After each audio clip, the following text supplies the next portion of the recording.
Amazing facts, ஆச்சரியமான உண்மைகள் ஊழியங்கள் நடத்தும் தானியேல் மற்றும் வெளிப்படுத்தலின் தீர்க்க தரிசனங்கள் தொடர் வரிசை வேதபாட கூட்டங்களுக்கு உங்களை அன்போடு இயேசுவின் நாமத்தில் நான் வரவேற்கின்றேன்.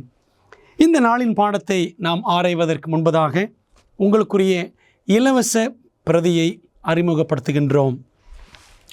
நாங்கள் தேவனை நம்புகிறோம் என்ற அழகான பாடப்புத்தகம் உங்களுக்காக அனுப்பப்பட காத்திருக்கிறது.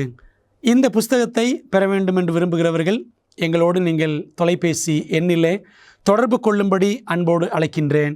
அல்லது நீங்கள் ஆன்லைனில் இதை டவுன்லோட் பண்ண வேண்டும் என்றால் எங்களுடைய அமேசிங் ஃபேக்ட்ஸ் வெப்சைட்டில் நீங்கள் அதை டவுன்லோட் பண்ணிக்கொள்ளும்படி உங்களை அன்போடு நான் அழைக்கின்றேன்.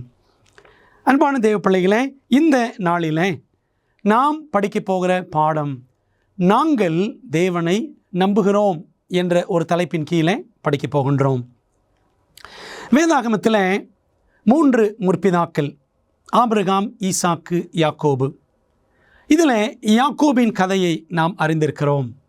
யாக்கோபு தன்னுடைய அண்ணனை ஒருமுறை ஏமாற்றுகிறான். பிற்பாடு கண் தெரியாத தன்னுடைய தகப்பன் ஈசாக்கை தாயின் சொல் கேட்டு அவன் ஏமாற்றினான். எதற்காக என்றால் சேஷ்டபுத்திர பாகத்தை, தலைமகனுக்குரிய ஆசீர்வாதத்தை தான் பெற வேண்டும் என்பதற்காக அவன் அப்படி செய்தான். அப்படி செய்தபடினாலே அவனுக்கு நேரிட்ட விளைவுகள் என்னென்ன என்று பார்த்தால், தன் தகப்பனையும் தன் தாயையும் தன்னுடைய குடும்பத்தை விட்டு அவன் பிரிந்து தூர தேசத்திற்கு போக வேண்டிய ஒரு சூழ்நிலை ஏற்பட்டது. அப்படி அவன் தனியனாக அவன் போகும் பொழுது மீண்டும் தன்னுடைய தாயையும் தகப்பனையும் சந்திப்பேனோ மாட்டேனோ என்ற ஒரு நிச்சயம் இல்லாதவனாகவே அவன் ஓட நேரிட்டது. அப்படி ஒரு நாள் அவன் தூர தேசத்திற்கு பிரயாணப்படும் பொழுது ஓர் இரவு நேரத்தில் ஒரு இடத்துல அவன் தனியாக கவலையோடு ஒரு கல்லை எடுத்து தலையணையாக வைத்து அவன் படுத்து உறங்க ஆரம்பிக்கிறான். இந்த சம்பவத்தை நாம் ஆதியாகமம் 28ஆம் அதிகாரம் 10 முதல் 22 வசனங்களிலே வாசிக்கிறோம். அப்படி அவன் தூங்கிக் கொண்டிருந்த இடத்துல திடீரென்று ஒரு மகிமையான ஒளி அங்கே பிரகாசிக்கிறது.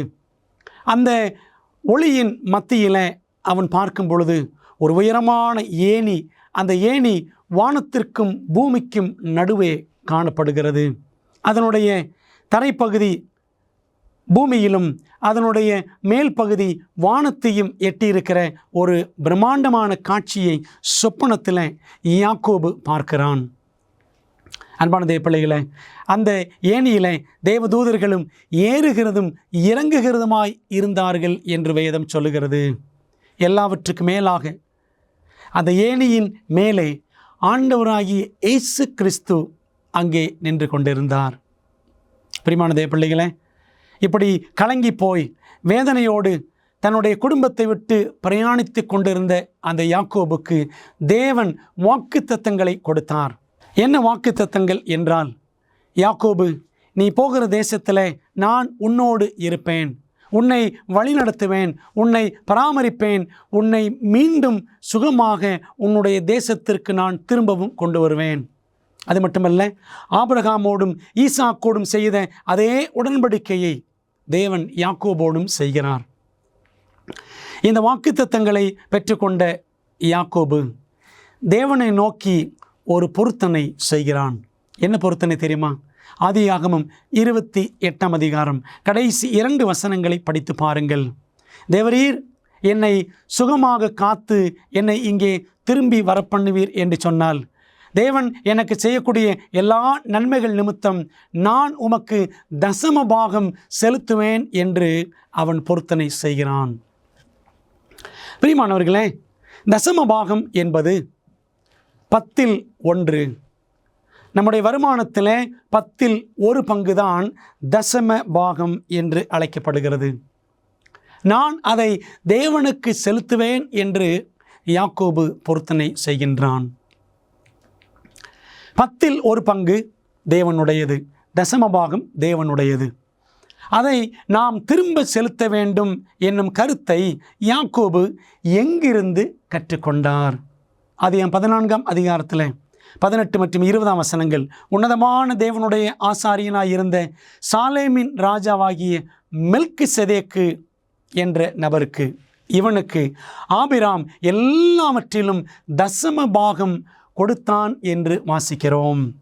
யாக்கோபு தன்னுடைய தாத்தாவாகிய ஆபிரகாமிடத்திலிருந்து ஆசாரியர்களுக்கு தசமபாகம் கொடுக்கக்கூடிய அந்த நல்ல பழக்கத்தை, பரலோக திட்டத்தை அவன் கற்றிருந்தான். அதனால தான் யாக்கோபு தேவனிடத்தில் பொருத்தனை செய்கிறார். ஆண்டவரே, நான் உமக்கு தசமபாகம் செலுத்துவேன். நம்முடைய சம்பாத்தியத்தில் எந்த பகுதி தேவனுக்கு உரியது? வேதம் சொல்லுகிறது பாருங்கள். லேவியராகமம் 27:30 தேசத்திலே நிலத்தின் வித்திலும் விருட்சங்களின் கனியிலும் தசமபாகம் எல்லாம் கர்த்தருக்கு உரியது, அது கர்த்தருக்கு பரிசுத்தமானது என்று தேவன் சொல்லுகிறார். நாம் சம்பாதிக்கக்கூடிய சம்பாத்தியத்தில், நம்முடைய தோட்டத்தில், நம்முடைய வியாபாரத்தில் வரக்கூடிய எல்லா விளைவுகளிலும், எல்லாவித வருமானத்திலும் 10 பங்கை நாம் தேவனுக்கென்று கொடுக்க வேண்டும். அது கர்த்தருக்கு பரிசுத்தமானது என்று நாம் வேதாகமத்தில் வாசிக்கிறோம். பிரியமான தேவ பிள்ளைகளே, ஆண்டவர் எதற்கு நமது வருமானத்தில் 10 பங்கை கேட்கிறார்? நமது தசம்பாகத்தை கொண்டு தேவன் என்ன செய்கிறார்? வேதமே பேசுகிறது பாருங்கள். என்னாகமம் 18 அதிகாரம் முழுக்க வாசித்து பாருங்கள். தசம்பாகம் எதற்காக, யாருக்காக என்றெல்லாம் தேவன் அழகாக வர்ணித்திருக்கிறார். இதோ லேவியின் புத்திரர் ஆசரிப்பு கூடாரத்தின் பணிவிடையை செய்கிற அவர்களுடைய வேலைக்காக இஸ்ரவேலருக்குள்ளவை எல்லாவற்றிலும் தசமபாகத்தை அவர்களுக்கு சுதந்திரமாக கொடுத்தேன். இஸ்ரவேல் மக்களிடமிருந்து வரக்கூடிய தசமபாகத்தை தேவன் பெற்று யாருக்கு கொடுத்தாராம்? லேவியின் புத்திரர். காரணம் என்ன என்றால், இஸ்ரவேல் புத்திரர் கர்த்தருக்கு ஏறெடுத்து படைக்கும் படைப்பாகிய தசமபாகத்தை லேவியருக்கு சுதந்திரமாக கொடுத்தேன். ஆகையால் இஸ்ரவேல் புத்திரரின் நடுவே அவர்களுக்கு சுதந்திரம் இல்லை என்று அவர்களுக்கு சொன்னேன் என்றார். அன்பான தேவ பிள்ளைகளே, ஆண்டவர் ஏன் இஸ்ரவேல் புத்திரரிடமிருந்து தசமபாகத்தை பெற்று அவர்கள் வருமானத்திலே 1 பங்கை பெற்று லேவியின் புத்திரரிடத்தில் கொடுத்தார்? காரணம் என்ன? லேவியின் புத்திரர், அதாவது லேவி கோத்திரம், தேவனுக்கென்று அவருடைய ஆசரிப்பு கூடாரத்திலே ஊழியம் செய்வதற்காக அழைக்கப்பட்ட ஒரு விசேஷமான கோத்திரம். அவர்களுக்கு ஆண்டவர் வேறு எந்த பங்கும் பாத்தியமும் கொடுக்கவில்லை. கர்த்தரே அவர்கள் சுதந்திரம் என்று நம் பைபிளில் வாசிக்கிறோம். அப்படியானால் இந்த லேவியின் புத்திரர் தேவாலயத்தில் ஊழியம் செய்கிறார்களே, அவர்களுடைய வாழ்வாதாரம் என்ன? அதனால தான் தேவன் இஸ்ரவேல் புத்திரர் தங்கள் வருமானத்தில், தங்களுடைய விளைச்சலில் 10 பங்கை தேவ ஊழியத்திற்கென்று இஸ்ரவேல் புத்திரர் லேவி கோத்திரத்தாருடைய வாழ்வாதாரத்திற்கென்று கொடுக்கும்படி தேவன் கட்டளையிட்டிருந்தார். இதை குறித்து நாம் புதிய ஏற்பாட்டில் பார்க்கலாமா? 1 கொரிந்தியர் 9 அதிகாரம் 13-14 வசனங்களிலே பவுல் சொல்லுகிறார், ஆசாரிய ஊழியம் செய்கிறவர்கள் தேவாலயத்திற்குரியவைகளில் புசிக்கிறார்கள் என்றும், பலிபீடத்தை அடுத்து பணிவிடை செய்கிறவர்களுக்கு பலிபீடத்தில் உள்ளவைகளில் பங்கு உண்டென்றும் அறியீர்களா? அந்தபடியே சுவிசேஷத்தை அறிவிக்கிறவர்களுக்கு சுவிசேஷத்தினாலே பிழைப்பு உண்டாக வேண்டுமென்று கர்த்தரும் கட்டளையிட்டிருக்கிறார். யாரெல்லாம் ஆண்டவருக்காக ஊழியம் செய்கிறார்களோ அவர்களுக்கான பிழைப்பு, அவர்களுக்கான வாழ்க்கையை பராமரிக்கிற, தேவைகளை சந்திக்கிற செலவுகள் எங்கிருந்து பெறப்படும் என்றால், பணம் எங்கிருந்து இந்த ஆசாரியர்கள் பெற்றுக்கொள்ள முடியும் என்று சொன்னால், ஆண்டவர் வைத்திருந்த திட்டம் இதுதான், இந்த தசமபாக திட்டம். வருமானத்தில் 10 பங்கை தேவனுக்கென்று கொடுக்க வேண்டும். அது அவருடைய ஊழியக்காரர்களுக்கென்று போய் சேரும்படி தேவன் திட்டமிட்டிருந்தார். அதை நாம் பழைய ஏற்பாட்டிலையும் வாசிக்கிறோம், புதிய ஏற்பாட்டிலையும் வாசிக்கிறோம். தசமபாகம் என்பது சிலுவையில் முடிவடைந்த மோசேயின் பழைய சடங்காச்சார பிரமாணமா? அநேகர் அப்படித்தான் நினைக்கிறாங்க. தசமபாகம் என்பது பழைய ஏற்பாட்டிலே இருக்கிற ஒரு பழக்கம், புதிய ஏற்பாட்டில் அதெல்லாம் தேவையில்லை, ஆண்டவர் இயேசு கிறிஸ்து அது பற்றியெல்லாம் ஒன்றும் சொல்லவில்லை என்று நினைக்கின்றார்கள். பாருங்கள், ஆதியாகமத்தில் 28 நம் ஆரம்பத்திலே படித்த பகுதி 20-22 வசனங்கள். அப்பொழுது யாக்கோபு, நான் தூணாக நிறுத்தின இந்த கல் தேவனுக்கு வீடாகும், தேவரீர் எனக்கு தரும் எல்லாவற்றிலும் உமக்கு தசமபாகம் செலுத்துவேன் என்று சொல்லி பொருத்தனை பண்ணிக்கொண்டான். அன்பான தேவ பிள்ளைகளே, மோசேயின் காலத்திற்கு பல நூற்றாண்டுகளுக்கு முன்பாகவே சீனாய் மலையிலே ஆண்டவர் 10 கட்டளைகள் மற்றும் சடங்காச்சார பிரமாணங்கள் போன்ற காரியங்கள் எல்லாவற்றையும் கொடுப்பதற்கு முன்பாகவே முற்பிதாக்களின் காலத்திலேயே நாம் இந்த தசமபாக திட்டத்தை பார்க்கிறோம். யாக்கோபின் காலத்தில் அல்ல, அதற்கு முன்பாக ஆண்டவர் ஆபிரகாம் காலத்திலேயே இந்த தசமபாகம் பழக்க வழக்கத்தில் இருந்தது என்று காண்பிக்கின்றார். அப்படியானால் இந்த தசமபாக திட்டம் என்பது இஸ்ரவேல் புத்திரர் எகிப்திலிருந்து வெளியே வந்த பிற்பாடு கொடுக்கப்பட்ட திட்டம் அல்ல. முற்பிதாக்களின் காலத்திலேயே தேவன் வகுத்து வைத்திருந்த ஒரு அற்புதமான திட்டம் என்பதை நாம் பார்க்கின்றோம். ஆனால் இயேசு தசமபாகம் குறித்து கண்டித்தார் அல்லவா? எங்கே வாசிக்கிறோம்? மத்தேயு 23:23, மாயக்காரராகிய வேதபாரகரே, பரிசேயரே, உங்களுக்கு ஐயோ, நீங்கள் ஒர்த்தலாமிலும் வெந்தயத்திலும் சீரகத்திலும் தசமபாகம் செலுத்தி என்ன செய்வார்களாம்? யூதர்கள் ஆண்டவருக்கு தசமபாகம் செலுத்துகிற விஷயத்தில் மிகவும் கவனமாயிருப்பார்கள். வெந்தயம் என்றால் வெந்தயத்தில் எண்ணி தசமபாகம் செலுத்துவார்களாம். ஒர்த்தலாம், சீரகம், எதை எடுத்துக்கொண்டாலும் அப்படியே எண்ணி கணக்காக அவர்கள் தசமபாகம் செலுத்துவார்களாம்.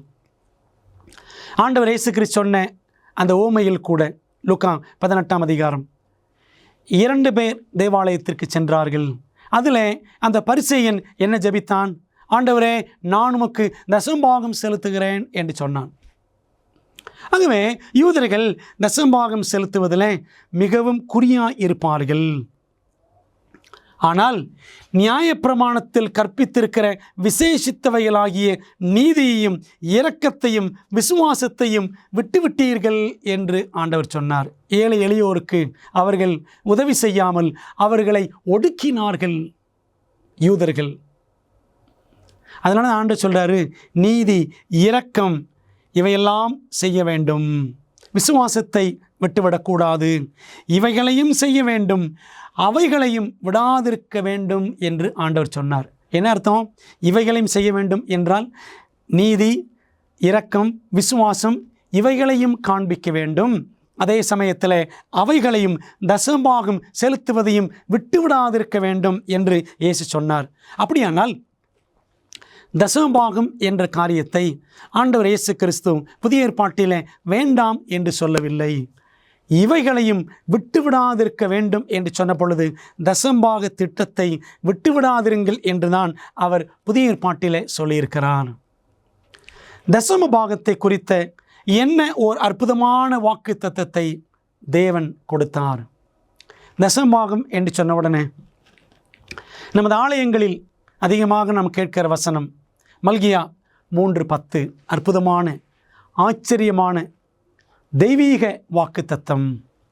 என் ஆலயத்தில் ஆகாரம் உண்டாயிருக்கும்படி தசமபாகங்களை எல்லாம் பண்டசாலையிலே கொண்டு வாருங்கள், அப்பொழுது நான் வானத்தின் பலகணிகளை திறந்து இடங்கொள்ளாமல் போக மட்டும் உங்கள் மேல் ஆசீர்வாதத்தை வருஷிக்க மாட்டேனோ வென்று அதனால் என்னை சோதித்து பாருங்கள் என்று சேனைகளின் கர்த்தர் சொல்லுகிறார். அன்பான தேவ பிள்ளைகளே, ஆண்டவர் இந்த வாக்குத்தத்தத்தை கொடுத்து என்னை சோதித்து பாருங்கள், ஆண்டவர் என்னை சோதியுங்கள் என்று சொல்லுகிற ஒரு முக்கியமான இடம் இந்த இடம்.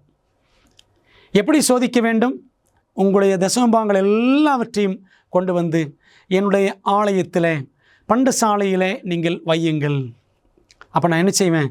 வானத்தின் பலகணிகளை திறந்து இடங்கொள்ளாமல் போக மட்டும் ஆசீர்வதிப்பேன்.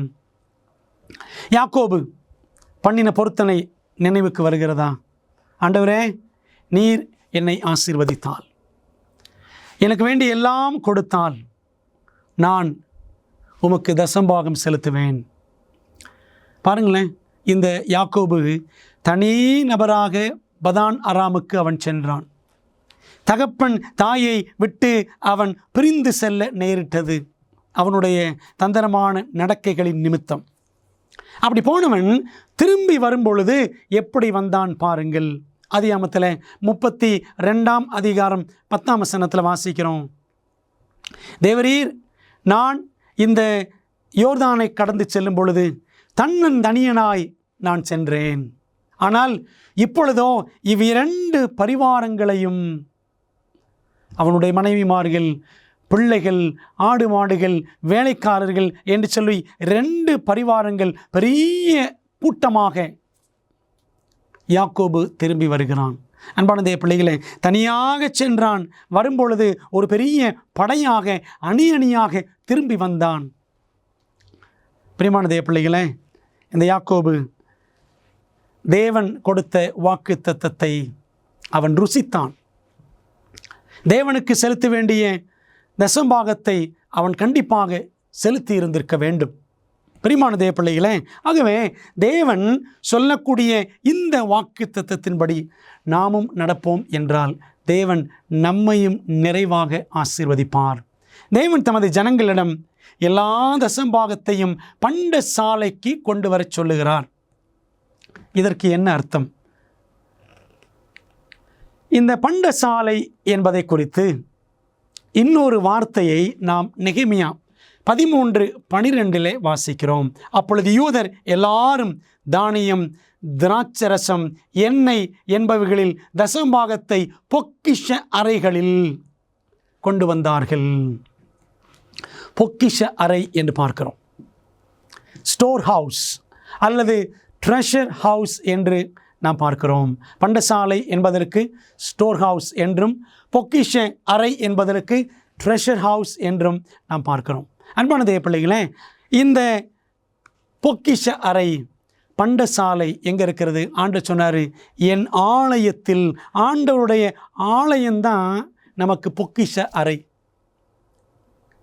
நாம் எந்த ஆலயத்தில் அங்கம் வகிக்கிறோமோ அங்கிருந்து தான் நமக்கு பொக்கிஷங்கள், சத்திய பொக்கிஷங்கள் கிடைக்கின்றன. அங்கிருந்து தான் நமக்கு ஆகாரம், சத்திய ஆகாரம் கிடைக்கிறது. அங்கிருந்து தான் நமக்கு அப்பமும் திராட்சரசமும் தெய்வீக அந்த திருவிருந்து நமக்கு கிடைக்கிறது. அங்கிருந்து தான் நமக்கு சபை ஐக்கியம் கிடைக்கிறது. அதனால தான் நாம் எந்த ஆலயத்தில், எந்த சபை குடும்பத்தில் அங்கம் வகிக்கிறோமோ அங்கே நமது தசம்பாகங்களை செலுத்த வேண்டும். பாருங்கள், ஆபிரகாம் கூட மெல்கிசேதேக்கின் இடத்துல தசம்பாகத்தை செலுத்துகிறார். ஏன் தெரியுமா? மெல்கிசேதேக்கு ஆபிரகாமுக்கு அப்பமும் திராட்சரசமும் கொடுத்தான் என்று ஆதியாகமம் 14ஆம் அதிகாரத்தில் வாசிக்கிறோம். இப்பொழுது உங்களுக்கு விளங்குகிறதா? பண்டசாலை, பொக்கிஷ அறை எது, அது எங்கே இருக்கிறது என்றால், நாம் அங்கம் வைக்கக்கூடிய திருச்சபை தேவாலயம்தான் பண்டசாலை இருக்கிற இடம். அங்கிருந்து தான் நமக்கு சத்திய பண்டங்கள் எல்லாம் நமக்கு கிடைக்கின்றது. நம் தசம்பாகம் செலுத்தும் போது உண்மையாகவே யார் அந்த பணத்தை பெற்றுக்கொள்கிறார்? அன்பான தேவ பிள்ளைகளே, ஆலயத்தில் கொண்டு போய் தசம்பாகத்தை வைக்கிறோம். ஆண்டவருக்கு நம்முடைய பணம், காணிக்கை எல்லாம் தேவையா? அவசியமில்லை. ஆண்டவர் சொல்கிறார், வானமும் பூமியும் என்னுடையது, சமுத்திரம் எல்லாம் அவருடையது, காட்டிலே திரள் திரளாக இருக்கக்கூடிய மிருகங்கள், பறவைகள் எல்லாம் கர்த்தருடையது, வெள்ளியும் என்னுடையது, பொன்னும் என்னுடையது என்று ஆண்டவர் சொல்லுகிறார். நாம் கொடுக்கிற தசம்பாகங்கள், காணிக்கைகள் நிமித்தம் ஆண்டவர் அவர் பணக்காரர் ஆவதற்கு அவர் ஒன்றும் வறுமையானவர் அல்ல. ஏன் நாம் கொடுக்க வேண்டும் என்றால், நீங்கள் கர்த்தராகிய கிறிஸ்துவை சேவிக்கிறதுனாலே சுதந்திரமாகிய பலனை கர்த்தராலே பெறுவீர்கள் என்று அறிந்து எதை செய்தாலும் அதை மனுஷர்களுக்கென்று செய்யாமல் கர்த்தருக்கென்றே மனப்பூர்வமாய் செய்யுங்கள். கொலோசியர் 3:23 வாசிக்கிறோம். தசம்பாகத்தை ஏதோ மனிதர்களுக்காக எங்களுடைய போதகர் கேட்பார், எங்களுடைய ஆலயத்தில் கேட்பார்கள், எங்களுடைய ஸ்தாபனத்தில் கேட்பார்கள், நான் இதில் வேலை செய்கிறேன் அதனால் கொடுத்துத்தான் ஆக வேண்டும். அப்படி அல்ல. நான் தேவனை நேசிக்கிறேன், தேவனுக்கு உண்மையாய் இருக்க விரும்புகிறேன், அவனுடைய கட்டளையை, தசம்பாகம் கர்த்தருக்கு பரிசுத்தமானது, ஆகவே அந்த பரிசுத்தமான கட்டளையை நிறைவேற்ற கீழ்ப்படிய நான் விரும்புகிறேன் என்கிற பிள்ளைகள் தசம்பாகத்தை கர்த்தருக்கென்று செலுத்துவார்கள். எபிரேயர் 7:8 அன்றியும் இங்கே மரிக்கிற மனுஷர்கள் தசமபாகம் வாங்குகிறார்கள், அங்கேயோ பிழைத்திருக்கிறான் என்று சாட்சி பெற்றவன் வாங்கினான் என்று நாம் வாசிக்கிறோம். பிரியமான தேவ பிள்ளைகளே, இன்றைக்கு நாம் தசமபாகத்தை கொண்டு போய் ஆலயத்திலே கொடுக்கிறோம். மனிதர்கள்தான் அதை பெறுகிறார்கள். ஊழியம் செய்யக்கூடிய மனிதர்களுக்குத்தான் அந்த தசமபாகம் வாழ்வாதாரமாக பகிர்ந்து கொடுக்கப்படுகிறது. அன்பான தேவ பிள்ளைகளே, ஆகவே நாம் அதை கர்த்தருக்காக கொடுக்கிறோம் என்று நாம் என்ன செய்ய வேண்டும்? மனிதர்களின் கரங்களிலே போய் அதை சேர்க்கின்றோம். அதை சபையின் பொருளாளர் கரங்களிலே கொண்டு போய் சேர்க்கின்றோம். சில நேரங்களில் தசமபாகம் சரியாக பயன்படுத்தப்படவில்லை, நான் ஏன் கொடுக்க வேண்டும், கணக்கு வழக்குகள் சரியில்லை, அவர் சரியில்லை, இவர் சரியில்லை என்றெல்லாம் பல நேரங்களில் நாம் கர்த்தருக்கு பரிசுத்தமானதை கொடுக்காமல் தடை செய்கின்றோம், தடுமாறுகின்றோம். ஆனால் அன்பான தேவ பிள்ளைகளே, கர்த்தருக்கு உரியதை, பரிசுத்தமான தசமபாகத்தை, கர்த்தருக்கு உரிய பரிசுத்தமான தசமபாகத்தை அவனுடைய பரிசுத்த ஆலயத்தில் கொண்டு போய் செலுத்த வேண்டியது நம்முடைய பரிசுத்தமான கடமை.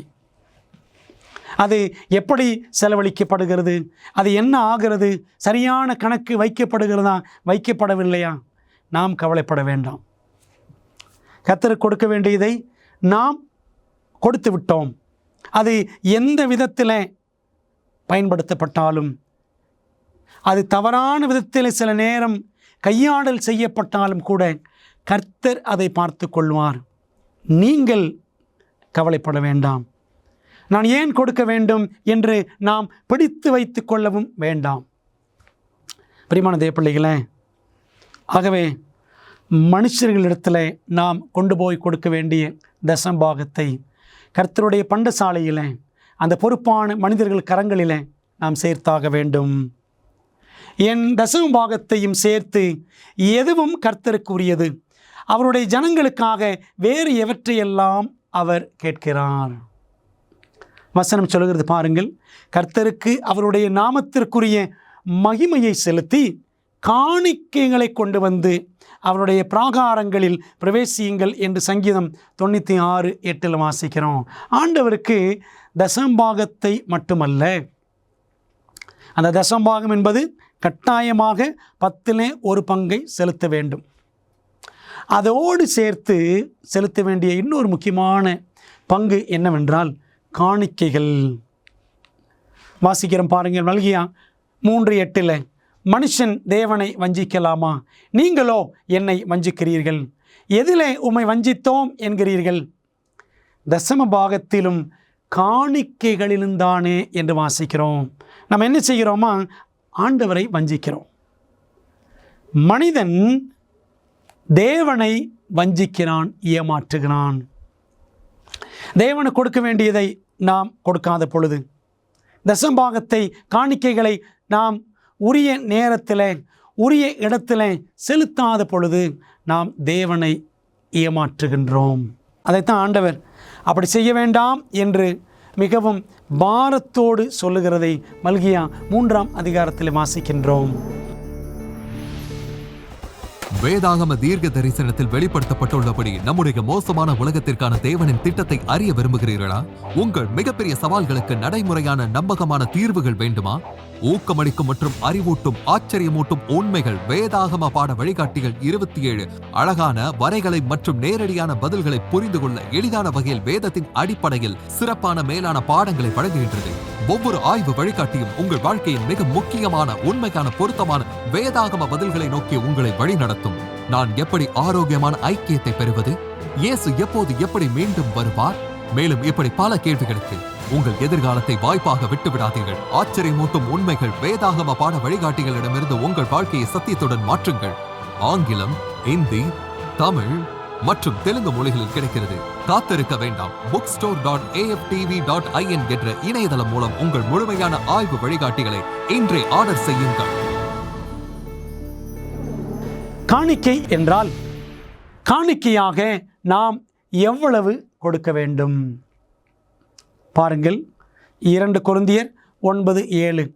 அவனவன் விசனமாயும் அல்ல கட்டாயமாயும் அல்ல தன் மனதில் நியமித்தபடியே கொடுக்க கடவன். உற்சாகமாய் கொடுக்கிறவனிடத்தில் தேவன் பிரியமாய் இருக்கிறார். ஆண்டவருக்கென்று நாம் கொடுக்க வேண்டியதை கட்டாயமாய் அல்ல, ஐயோ இவ்வளோ கட்டாயம் கொடுத்தாகணுமா என்ற விசனத்தோடும் வருத்தத்தோடும் அல்ல, தன் மனதில் நியமித்தபடியே ஆண்டவருக்கு கொடுப்போம் என்று உற்சாகத்தோடு, நம்முடைய மனதில் உற்சாகத்தோடு கூட நாம் கர்த்தருக்கு காணிக்கைகளை கொடுக்க வேண்டும். அப்படி கொடுக்கும் பொழுது தேவன் அந்த நபர் மேல் மிகவும் பிரியமாயிருக்கிறார். என்னுடைய பிள்ளை என்னுடைய ஊழியத்திற்காக, என்னுடைய ஊழியக்காரர்களுக்காக எவ்வளவு உற்சாகத்தோடு கொடுக்கிறார் என்று கர்த்தர் பார்த்து அவர் மிகவும் பிரியம் கொள்ளுவார். அன்பான பிள்ளைகளே, ஆகவே கவலையோடு கருமித்தனமாக நாம் கர்த்தருக்கு கொடுக்கவே கூடாது. தேவனுடைய ராஜ்யத்தை சுதந்திரிக்க விரும்பும் நாம் ஆதாம் ஏவாள் தோல்வி அடைந்த எந்த தேர்வில் தேர்ச்சி பெற வேண்டும்? ஆதியிலே ஏதேன் தோட்டத்திலே ஆதாம் ஏவாளை தேவன் வைத்தார். அவர்களுக்கு தேவன் சொன்னது என்ன? தோட்டத்தில் இருக்கிற எந்த விருட்சத்திலிருந்தும் நீங்கள் கனிகளை பறித்து புசிக்கலாம். ஆனால் தோட்டத்தின் நடுவில் இருக்கிற விருட்சத்தின் கனியை குறித்து தேவன் நீங்கள் சாகாதபடிக்கு அதை புசிக்கவும் அதை தொடவும் வேண்டாம் என்று சொன்னார் என்றால் ஆதியாகமம் 3:3 வாசிக்கிறோம். எந்த மரத்திலிருந்தும் கனி புசிக்கலாம், ஆனால் தோட்டத்தின் நடுவில் இருக்கக்கூடிய நன்மை தீமை அறியத்தக்க விருட்சத்தின் கனியை புசிக்க வேண்டாம் என்று தேவன் சொன்னார். அதை தொடக்கூடாது. தேவன் சொன்ன அந்த காரியத்திற்கு அவர்கள் கீழ்ப்படிய வேண்டும். பிரியமான தேவ பிள்ளைகளே, அந்த மரத்தை தேவன் வைத்த நோக்கம் என்ன? என் சொல்லுக்கு அவர்கள் கீழ்ப்படுகிறார்களா இல்லையா?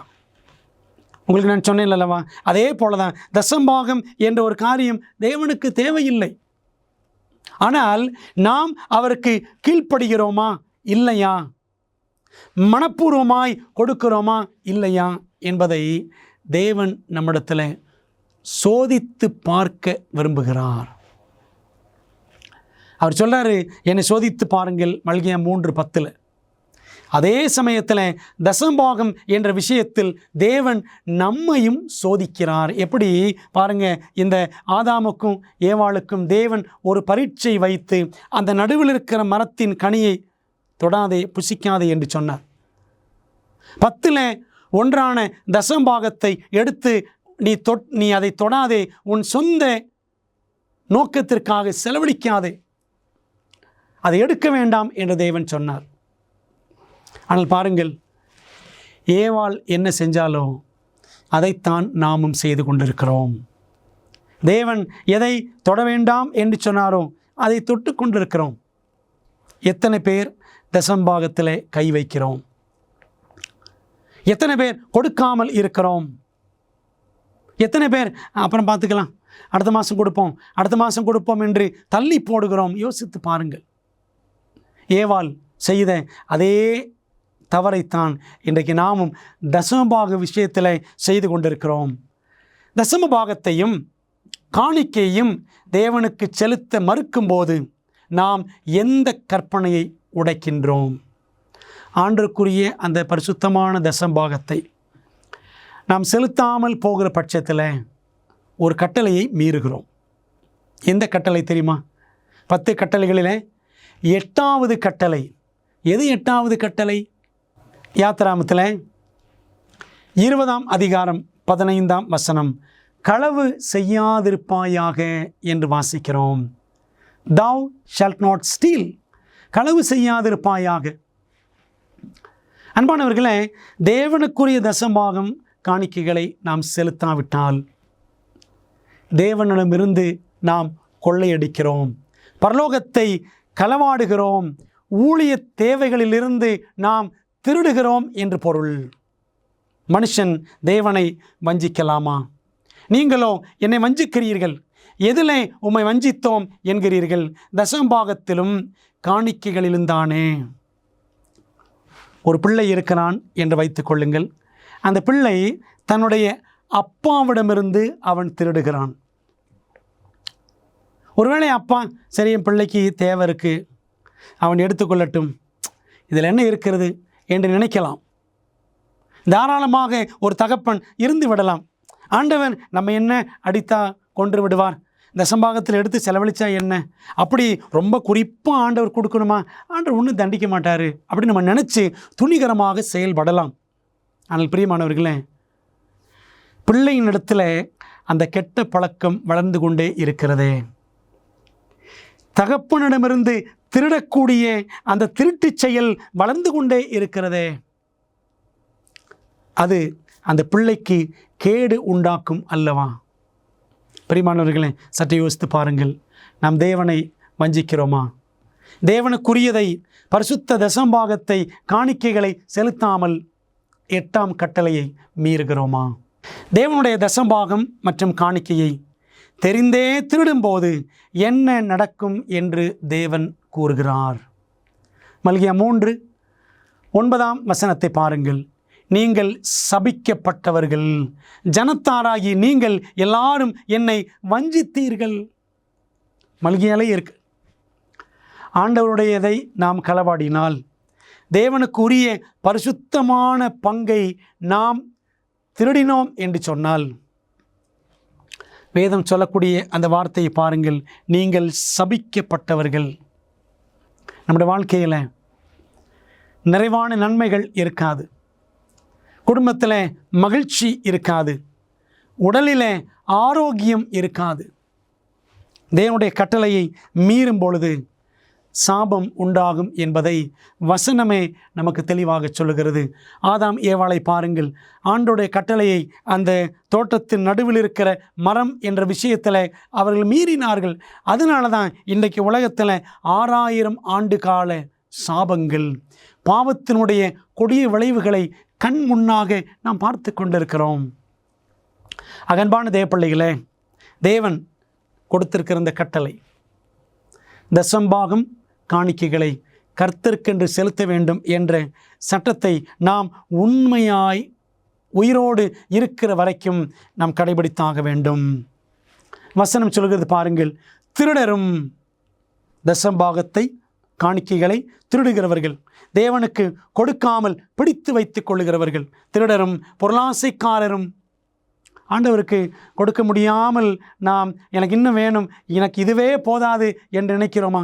பொருளாசைக்காரர், வெறியர், உதாசீனர், கொள்ளைக்காரர். கொள்ளையடிக்கிறோமா? ஆண்டவருக்குரியதை செலுத்தாமல் நாம் அபகரிக்கிறோமா? இப்படிப்பட்டவர்கள் தேவனுடைய ராஜ்யத்தை சுதந்தரிப்பதில்லை என்று 1 கொரிந்தியர் 6ஆம் அதிகாரம் 10ஆம் வசனத்தில் வாசிக்கிறோம். ஆகவே தேவ பிள்ளைகளே, இந்த பொருளாசை என்பது மிகவும் அபாயகரமானது.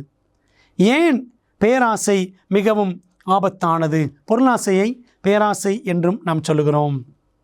வசனம் சொல்லுது பாருங்க, உங்கள் பொக்கிஷம் எங்கே இருக்கிறதோ அங்கே உங்கள் இருதயமும் இருக்கும். லூக்கா 12:34.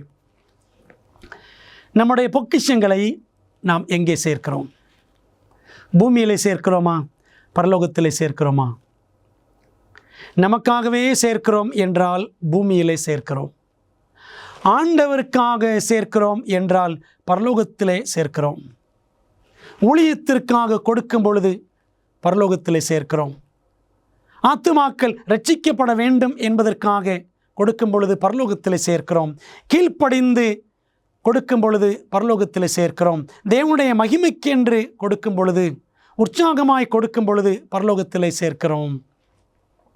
அன்பான தேவ பிள்ளைகளே, ஆகவே நம்முடைய பொக்கிஷம் எல்லாவற்றையும் நாம் வைக்க வேண்டிய இடம் பரலோகம். பூலோகத்திலே தேவனுடைய பண்டசாலை, அங்கே வைத்தால் நம்முடைய பொக்கிஷம் எல்லாம் பரலோகத்திலே வைக்கப்படுவதற்கு சமம். நம்முடைய இருதயம் ஆண்டோடைய ஆலயத்திலும் ஊழியத்திலும் ஆத்தும ஆதாயத்திலும் பரலோகத்திற்கு போய் சேர வேண்டும் என்ற அந்த நோக்கத்திலுமே நாம் கர்த்தருக்கென்று கொடுக்க வேண்டும். நாம் இயேசுவின் தசம்பாகம் மற்றும் காணிக்கையை திருடும்போது தேவன் அதை எவ்வாறு பார்க்கிறார்? எபிரேயர் 3ஆம் அதிகாரம் வசனம் 10 வாசிக்கிறோம்.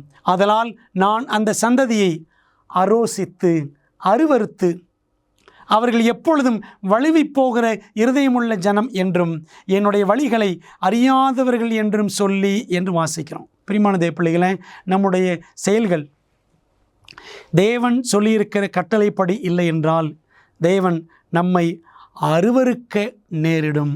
அரோசித்தல் என்றால் அருவருத்தல். தேவன் அருவருத்து நம்மை வெறுத்து தள்ளக்கூடிய ஒரு நிலையை நாமே நம்முடைய கீழ்ப்படியாமையினால் உருவாக்கிவிடக்கூடாது. பிரியமான தேவ பிள்ளைகளே, நாம் தேவனுக்கு பிரியமாய், உண்மையாய், ஊக்கமாய், உதாரத்துவமாய், உறுதியாய் கொடுக்க வேண்டும். கொடுப்பதை குறித்து வேறு என்ன வேதாகம கோட்பாடுகளை தேவன் பரிந்துரைக்கிறார்? பவுல் சொல்லுகிறார், மேலும் நாங்கள் நினைத்தபடி மாத்திரம் கொடாமல் தேவனுடைய சித்தத்தினாலே முன்பு தங்களை தாமே கர்த்தருக்கும் பின்பு எங்களுக்கும் ஒப்பு கொடுத்தார்கள். 2 கொரிந்தியர் 8:5 வாசிக்கிறோம். மக்கதோனியா நாட்டிலே இருந்த சபையார் எப்படி கொடுத்தார்கள்? முதலாவது தங்களை தாங்களே கொடுத்தார்கள். நம்ம நினைக்கிறோம் வெறும் பணத்தையும் காணிக்கையும் சில்லறைகளையும் கொடுத்து விட்டால் போதும். தேவன் முதலாவது தேடுவது நம்மைத்தான். உங்களுடையதை அல்ல, உங்களையே தேடுகிறேன் என்று கூட பவுல் இதே 2 கொரிந்தியரில் எழுதி வைத்திருக்கிறார். 12ஆம் அதிகாரத்தை படித்து பாருங்கள். நான் உங்களுடையதை அல்ல, உங்களையே தேடுகிறேன். ஆண்டவர் அப்படித்தான். ஆண்டவர் நம்முடைய ஏதோ பணத்தை கேட்குறாரு அப்படின்னு நினைச்சிடக்கூடாது. அவர் நம்முடைய ஆத்துமாவை கேட்கிறார். நாம் நம்மை ஒப்படைக்க வேண்டும் என்று அவர் விரும்புகிறார். அதற்கு பிற்பாடுதான் உன் பொருளாலும் உன் எல்லா விளைவின் முதற்பலனாலும் கர்த்தரை கனம் பண்ணு. நீதிமொழிகள் 3:9. முதலாவது தேவன் நம்மை கேட்கிறார். அதற்கு அடுத்தபடியாகத்தான் தேவன் நம்முடையதை கேட்கிறார். அன்பானவர்களே, வேதம் எவ்வளவு அழகாக நமக்கு கற்றுக் கொடுக்கிறது. வாரி இறைத்தும் விருத்தி அடைவாரும் உண்டு, இறக்கிற கிணறு தான் சுரக்கும் என்று சொல்லுவார்கள். நாம் ஆண்டவருக்கும் அவருடைய ஊழியங்களுக்கும் கொடுக்க கொடுக்க நமக்கு இன்னும் பெருகத்தான் செய்யும். வாரி இறைத்தும் விருத்தி அடைவாரும் உண்டு, அதிகமாய் பிசினித்தனம் பண்ணியும் வறுமை அடைவாரும் உண்டு. நீதிமொழிகள் 11:24. சேர்க்கணும் சொல்லிட்டு மற்றவர்களுக்கு கொடுக்காமல், ஆண்டவர் கொடுக்காமல் எல்லாவற்றையும் பத்திரப்படுத்தி தனக்கென்று வைத்துக் கொள்ளுகிறவன் காலப்போக்கில் எல்லாவற்றையும் இழந்து அவன் நஷ்டமடைவான். அடுத்த வசனம் பாருங்கள். உதார குணமுள்ள ஆத்துமா செழிக்கும். எவன் தண்ணீர் பாய்ச்சுகிறானோ அவனுக்கு தண்ணீர் பாய்ச்சப்படும். நம் ஆண்டவருக்கென்று உதார குணத்தோடு கொடுக்க வேண்டுமா?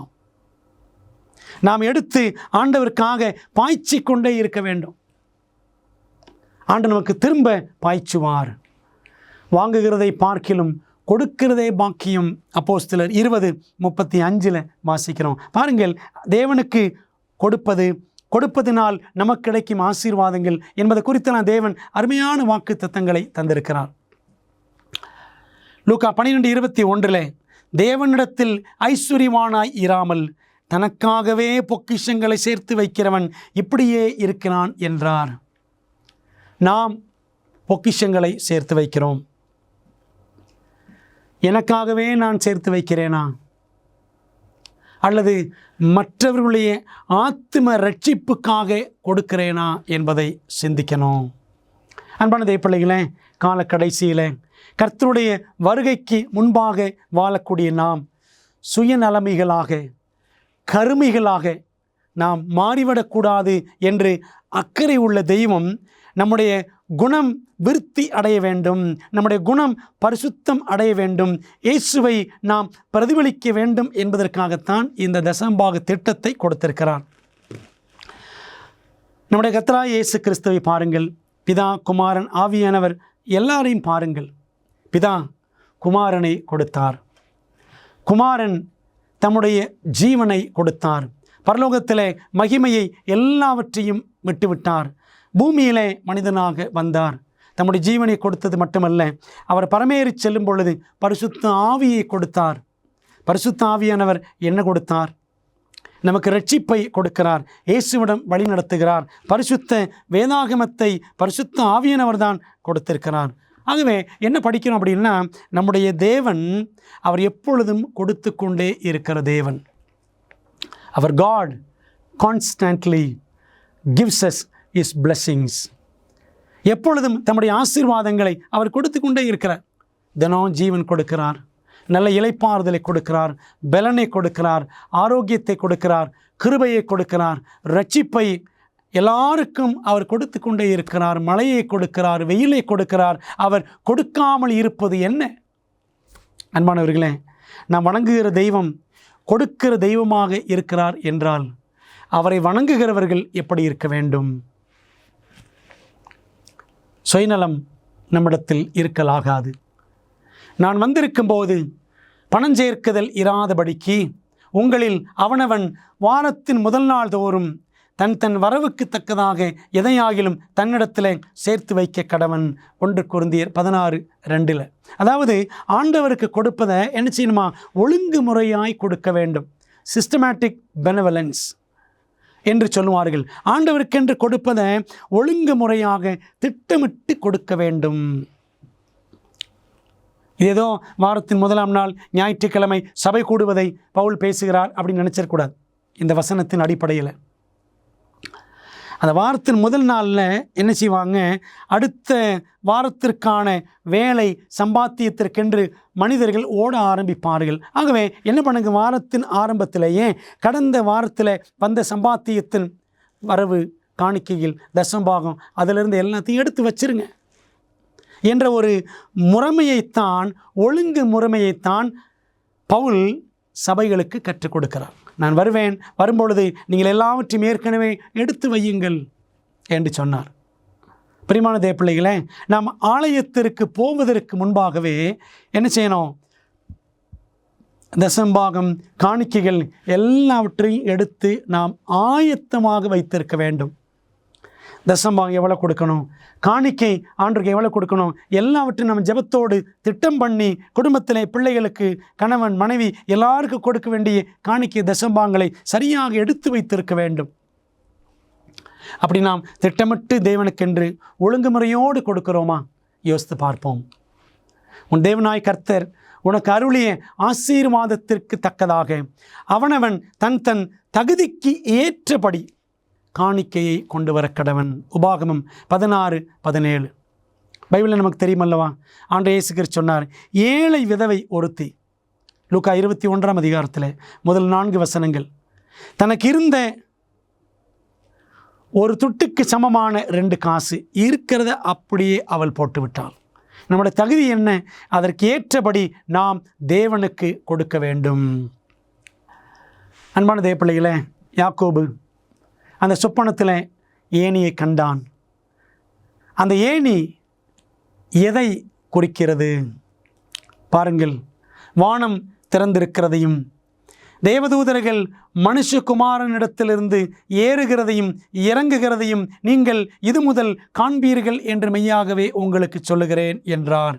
யோவான் 1:51 இயேசுவானவர் சொல்லுகிறதை நாம் பார்க்கிறோம். யாக்கோபு அந்த சொப்பனத்தில் ஏணியை பார்க்கிறான். ஆண்டவர் சொன்னார்ல, வானத்தின் பலகணிகளை திறந்து இடமில்லாமல் போக மட்டும் உங்களை ஆசீர்வதிப்பேன். இந்த யாக்கோபுக்கு வானம் திறந்து அவன் பெற்ற ஆசீர்வாதம் என்னவென்று சொன்னால், இயேசுவை அவன் கண்டான், இயேசுவின் வழிநடத்துதலை அவன் பெற்றான், இயேசுவின் வாக்குத்தத்தங்களை அவன் பெற்றுக்கொண்டான்.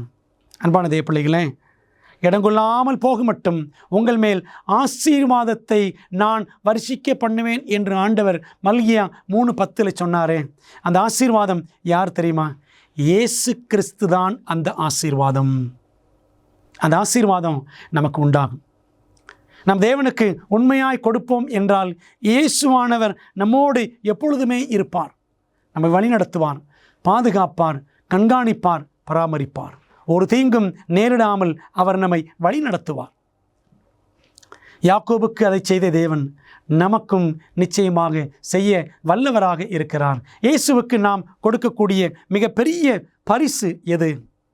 பாருங்களேன், நீதிமொழிகள் 23:26 வாசிக்கிறோம். தேவன் கேட்கிறார், என் மகனே, உன் இருதயத்தை எனக்குத்தா, உன் கண்கள் என் வழிகளை நோக்குவதாக. ஆண்டவர் நம்முடைய இருதயத்தை கேட்குறார். ஏதோ நம்முடைய பணத்தை கேட்குறான்னு நினச்சிடக்கூடாது. அவருக்கு நமது இருதயம் தேவை. நம்முடைய இருதயத்தில் அவர் குடிகொள்ள விரும்புகிறார்.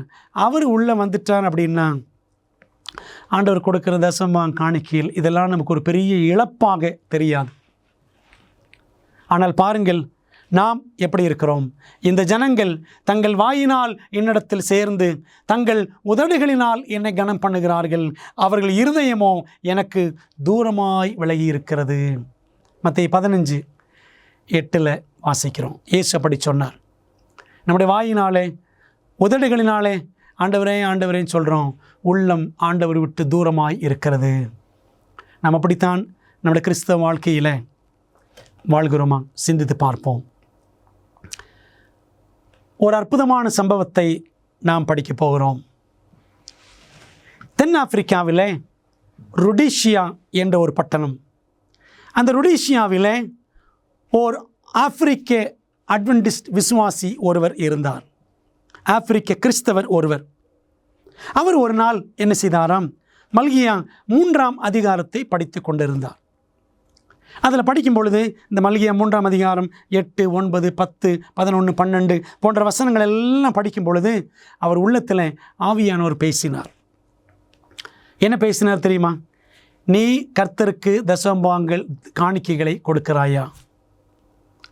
இதை படித்த உடனே அந்த விசுவாசி, ஆண்டவரே, எனக்கு ஏராளமான ஆடு மாடுகள் சொத்து சுகம் எல்லாம் கொடுத்துருக்கீங்க, ஆனால் நான் உமக்கு தசமபாகம் செலுத்தலையே, 10ல் ஒரு பங்கை உமக்கு நான் கொடுக்கவில்லையே என்று மிகவும் வேதனைப்பட்டார். ஜெபித்தார், தீர்மானம் எடுத்தார். என்ன செஞ்சார் தெரியுமா? தன்னுடைய ஆலயத்தில் இருக்கக்கூடிய போதகர், டீக்கன்மார்கள், சபை உதவிக்காரர்கள் எல்லாரையும் ஒரு நாள் வர சொன்னார். வர சொல்லி, போதகரே, என் வீட்டில் ஏராளமான ஆடு மாடுகள் இருக்கின்றன, இதுவரைக்கும் நான் தசமபாகம் ஆண்டவர் கொடுக்கல, 10ல் 1 ஆண்டவர் கொடுக்கல. நான் என்ன செய்ய போகிறேன்? என் பட்டியை திறந்து ஆடு மாடுகளை நான் ஒவ்வொன்றாக அனுப்புவேன். நீங்கள் வரக்கூடிய ஒவ்வொரு ஆடையும், இப்போ 10 ஆடுகள் வரிசையாக வருதுன்னா 10ஆவது ஆட்டை எடுத்துக்கொள்ளுங்கள். அப்படி வரிசையாக எவ்வளோ ஆடுகள் இருக்கும் அவ்வளவிலும் இருந்து ஆடுகளை எடுத்துக்கொள்ளுங்கள். அதுபோல் காளை மாடுகள் அப்படி வரிசையாக 1, 2, 10ஆவது வரும்பொழுது அந்த 10ஆவதை எடுத்துக்கொள்ளுங்கள் அப்படின்னு சொல்லிட்டு என்ன பண்ணாராம்? தன்னுடைய ஆடுகளிலிருந்தும் மாடுகளிலிருந்தும் தசமபாகத்தை ஆலயத்தில் கொடுத்தார். ஊழியக்காரன் டீக்கன்மார்கள் வந்து பிடித்து கொண்டு போனார்கள் ஆடு மாடுகளை. இதை பார்த்த ஊரில் இருந்த அக்கம் பக்கத்தார், சொந்தக்காரர்கள் எல்லாரும் சொன்னார்களாம், இவனுக்கு பைத்தியம் பிடித்து விட்டது என்று சொன்னார்களாம். அன்பான தேவ பிள்ளைகளே, அது அந்த மனிதனுக்கு எவ்வளோ கஷ்டமாக இருந்திருக்கும். கொஞ்ச காலம் கழித்து ஒரு நாள் இரவில் அந்த கிராமத்திற்குள்ளே, அந்த மனிதன் இருந்த அந்த பகுதியில், இந்த பட்டிகள் எல்லாம் எங்கே இருக்குன்னா கொஞ்சம் ஊருக்கு வெளியில் தான் இருக்கும். ஒரு நாள் இரவில் ஒரு சிங்கம் ஒன்று அங்கே வந்தது. அந்த சிங்கம் வந்து என்ன பண்ணுச்சு தெரியுமா? இந்த கிறிஸ்தவ விசுவாசி அவன் இருக்கக்கூடிய அந்த இடத்துல அவன் வைத்திருந்த அந்த பட்டி, ஆடுகள் மாடுகள் எல்லாம் இருந்தது. அந்த பட்டிக்குள்ளே நுழைவதற்கு முயற்சி செய்தது அந்த சிங்கம். அந்த பட்டியினுடைய உயரம், வேலி உயரம் எவ்வளோ இருக்கும் பார்த்தீங்கன்னா, ஒரு ஆள் உயரம் தான் இருக்கும். அழகாக சிங்கம் உள்ளே குதித்து விடலாம். ஆனால் அது குதிக்கவில்லை. அந்த பட்டியினுடைய வாசல்லே போய் எப்படியாகிலும் உள்ளே நுழைஞ்சு உள்ளே போய் ஆடு மாடுகளை பிடித்து சாப்பிடலாம், அடித்து கொள்ளலாம் அப்படின்னு சிங்கம் நினச்சிச்சு. ஆனால் அந்த சிங்கம் அசிங்கப்பட்டு போனது. என்னாச்சு தெரியுமா? உள்ளுக்குள்ளே பாதி உள்ளே நுழைஞ்சிச்சு, ஆனால் நுழைய முடியாமல் அது பின்னிட்டு திரும்பி வெளியே வந்து விட்டது. அப்புறம் பக்கத்தில் இருக்கிற மற்ற பட்டிகளுக்கெல்லாம் போய் இன்னொருவருடைய பட்டியில் என்ன பண்ணிச்சான், 4 மாடுகளை, பசுமாடுகளை அடித்து கொன்று தின்று போட்டு விட்டது இந்த சிங்கம். இன்னும் அப்படியே மற்ற பட்டிகளுக்கும் போய் அங்கே நிறைய ஆடு மாடுகளை இந்த சிங்கம் கொன்று போட்டு விட்டது. இப்படி பார்த்தீங்கன்னா ஒரே பரபரப்பு. அடுத்த நாள் காலையில் ஒவ்வொரு பட்டியிலும் ஆடுகள் மாடுகள் இருக்கிற பக்கத்தில் அக்கம் பக்கத்தில் இருக்கிற எல்லா பட்டியிலும் பார்த்தீங்கன்னா ஏராளமான மாடுகள் ஆடுகள் செத்து கிடந்தன. இப்போ ஊர் மக்கள் பார்க்குறாங்க, அந்த கிறிஸ்தவ விசுவாசி அவன் பட்டியில் ஒரு ஆடும் ஒரு மாடும் சாகலையே, என்ன ஆச்சு அப்படின்னு சொல்லிட்டு ஆச்சரியப்பட்டவர்கள் எல்லாரும் வந்து இந்த கிறிஸ்தவ அட்வென்டிஸ்ட் விசுவாசியை பார்த்து கேட்டார்களாம், ஐயா, உங்கள் பட்டியில் ஒரு மாடும் ஒரு ஆடும் சாகலையே, உங்கள் கால்நடைகளுக்காக என்ன மருந்து வைத்திருக்கிறீர்கள், அந்த மருந்தை எங்களுக்கு கொடுங்கள் அப்படின்னு கேட்டாங்களாம். அப்போது அந்த மனிதன் அட்வென்டிஸ்ட் கிறிஸ்தவ விசுவாசி சொன்னாராம், மருந்து ஒன்றும் என்னிடம் இல்லை, என் தசமபாகத்தை செலுத்தினேன், தேவன் என் கால்நடைகளை காத்தார், நான் பைத்தியம் என்று நீங்கள் சொன்னீர்கள், தேவனுக்கு கீழ்ப்படியும் எவனும் பைத்தியம் அல்ல என்று அவர் கூறினார். என்னை பைத்தியம்னு சொன்னீங்கல்ல, ஆண்டவருக்கு தசமபாகம் கொடுத்தேன், அவர் என்னுடைய மிருக ஜீவன்களை பாதுகாத்தார், நான் பைத்தியம் கிடையாது. கால்நடைகளின் பாதுகாப்புக்கான பரலோக பூச்சி மருந்து அப்படின்னு அவர் சொன்னாராம். மல்கியா 3:10, 11. ஆண்டவருக்கு தசமபாகம் கொடுத்தால் கர்த்தர் என்ன செய்வார், உங்களை அவர் நிறைவாக ஆசீர்வதிப்பார், குறையே இருக்காது. அந்த வாக்கு தத்துவம் இதுதான்.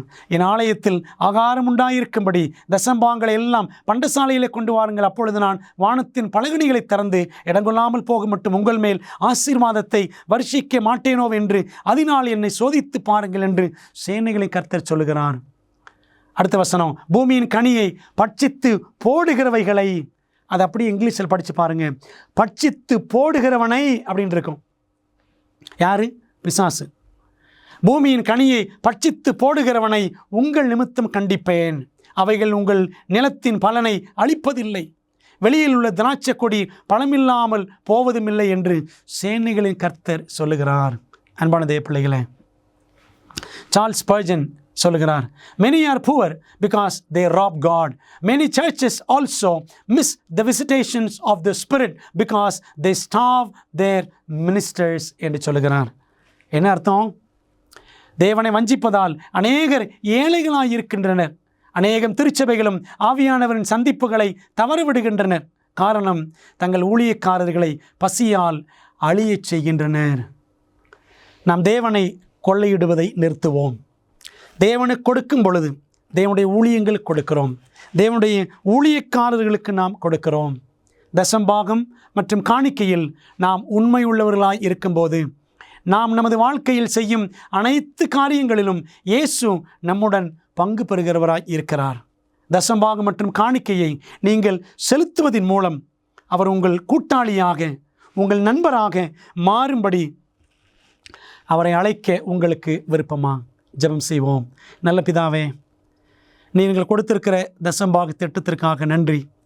எங்களுடைய கீழ்ப்படிதல், நாங்களும் காட்ட வேண்டிய அன்பு, நம்பிக்கை, இவை எல்லாவற்றையும் வெளிப்படுத்த வேண்டும் என்று ஆண்டவர் இந்த திட்டத்தை தந்திருக்கிறீர். நாங்கள் இதை புறக்கணிக்காதபடி, உம்மை கொள்ளையிடாதபடி ஆண்டவரே எங்களை காத்துக்கொள்ளும். தேவனே, உம்முடைய ஊழியக்காரர்களுக்கு கொடுக்கிறவர்களாய் எங்களை மாற்றும். ஊழியங்களை தாங்குகிறவர்களாய் எங்களை மாற்றும். உமக்கு கீழ்ப்படுகிறவர்களாய் எங்களை நடத்தும். இயேசுவின் நாமத்தில் ஜெபிக்கிறோம் நல்ல பிதாவே, ஆமேன். பிரியமானவர்களே, தேவன் உங்களை ஆசீர்வதிப்பாராக. மீண்டும் அடுத்த வேத பாடத்தில் சந்திப்போம். ஆமேன். அமேசிங் ஃபேக்ட்ஸ் என் வாழ்க்கையில் ஒரு நல்ல தாக்கத்தை அமேசிங் ஃபேக்ட்ஸ் உண்மையிலேயே என் வாழ்க்கையில் ஒரு பெரிய தாக்கத்தை செயலாக்கம் தான் இன்று என்னை இங்கே நிற்க வச்சிருக்கு.